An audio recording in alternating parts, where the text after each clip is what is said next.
Yes, my friends, to strip the hull any further, I first need to remove these cooling pipes. They were originally used to cool the engines, but they create way too much drag, slowing down my boat, and I don't like that. The hollow fins beneath the pipes are also actually cooling ribs and are more than sufficient for the engines I have in mind. So first job of the day, let's hit it!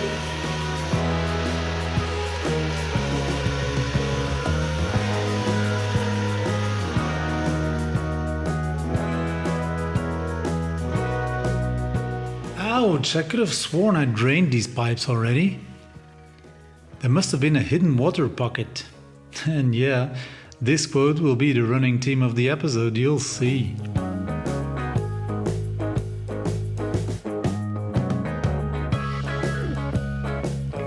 Unfortunately, the cooling water coming out of these pipes isn't crystal clear, which makes me fear the worst.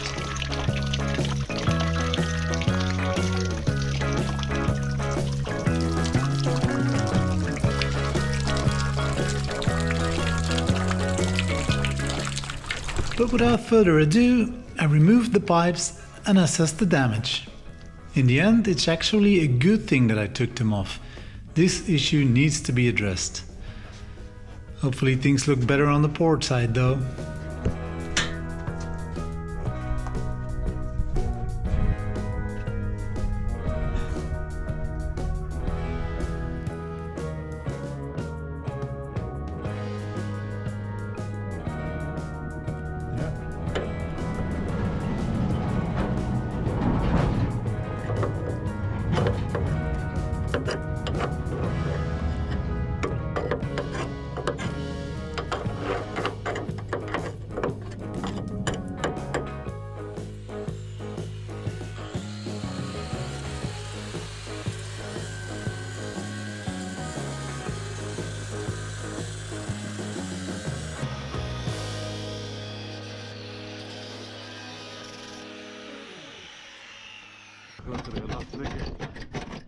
Ja, oké.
To properly clean out the hollow cooling ribs, I'm using what we call a sewer rat. It's a high-pressure water jet that propels itself forward as water shoots out just behind the nozzle. When you pull it back, it drags out all the dirt and all the leftover water with it.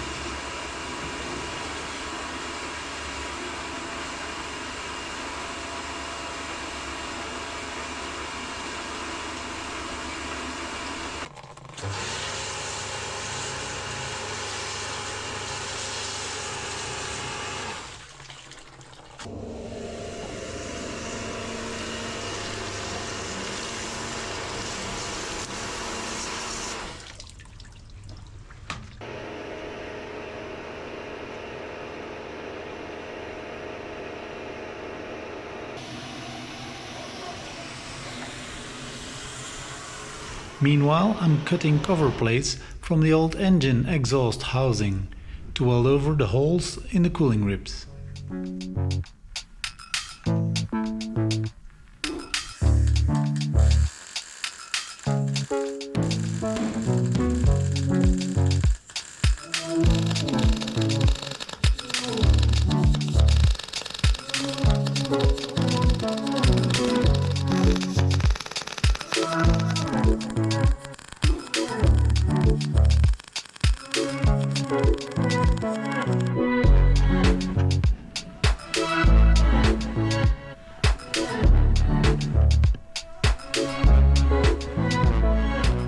And as promised, here you go, another very satisfying round with my new best friend, the Tercoo Multi-Blaster. Small sections will be done with the single or double Tercoo disc, but the bigger areas, yes, the Multi-Blaster takes center stage again. Feast your eyes on this.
Ja.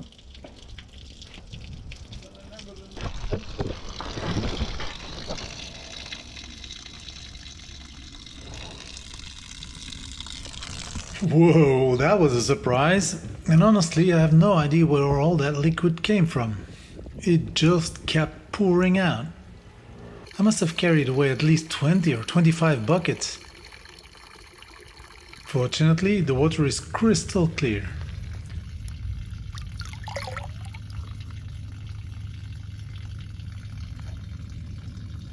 And after a closer look, I discovered a hidden water reservoir tucked away behind the stairs of the main cabin. Well, this boat never ceases to surprise me. Anyway, we're almost done blasting the underwater hull. In the next episode, I'll take you along to assess the condition of the hull and discuss the upcoming plans. I could definitely use some input on how to tackle the hull restoration. Hopefully, I'll hear many of you in the comments. Until then, my friends, all the best. Calm seas.